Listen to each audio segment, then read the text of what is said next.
Contraband fan maker. In this installment, we're looking at an actual contraband fan.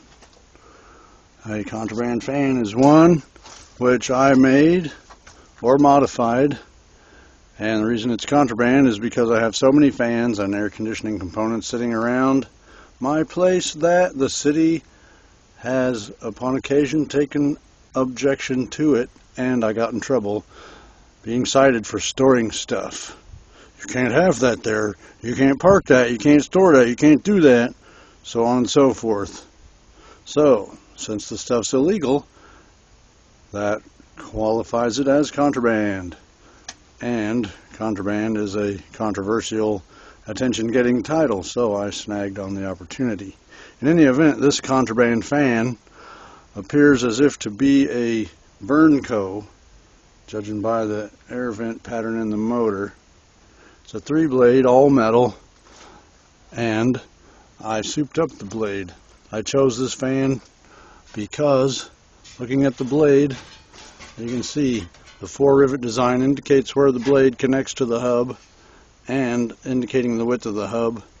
Also, this has a wide blade on the leading edge, good for putting impeller in, where I lean it backwards so that negative pressure builds up behind the blade.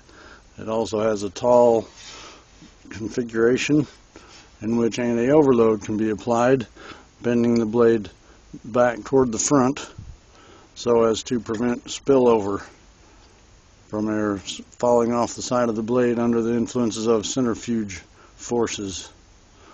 And also the same width is from the hub to the tailing edge of the blade, allows for lots of propeller effects. The blade is bent that way, building positive pressure on the front side of the blade, as is typical of propeller fans. The modification I did, aside from the blade design, is the cuts in the frame, which are bent in the direction the blade turns. These box fans have the circular blade in a square hole. The old saying, can't fit a round peg in a square hole.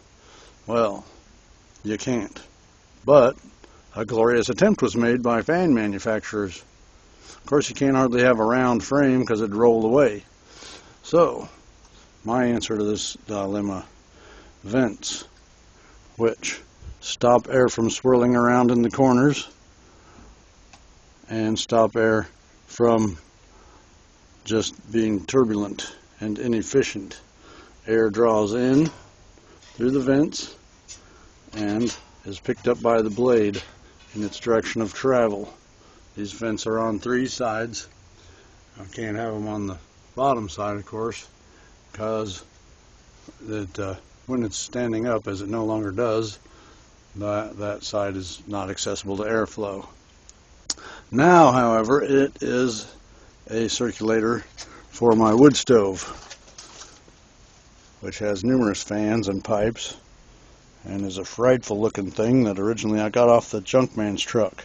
But anyway, this fan gathers up air that would escape into the attic or just hover in the room and sends it through the window over there to the main living area. This is the beauty of a fan. It does not have the factory switch on it. Don't know what happened to that. But let's test it out on low speed.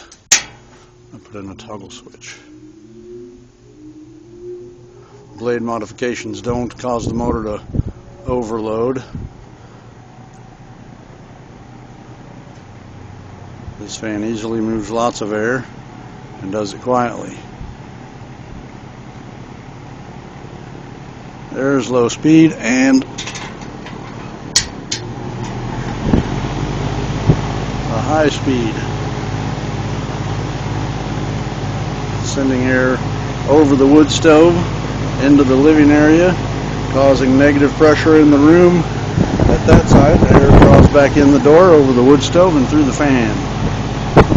And that's this contraband fan. See you again real soon.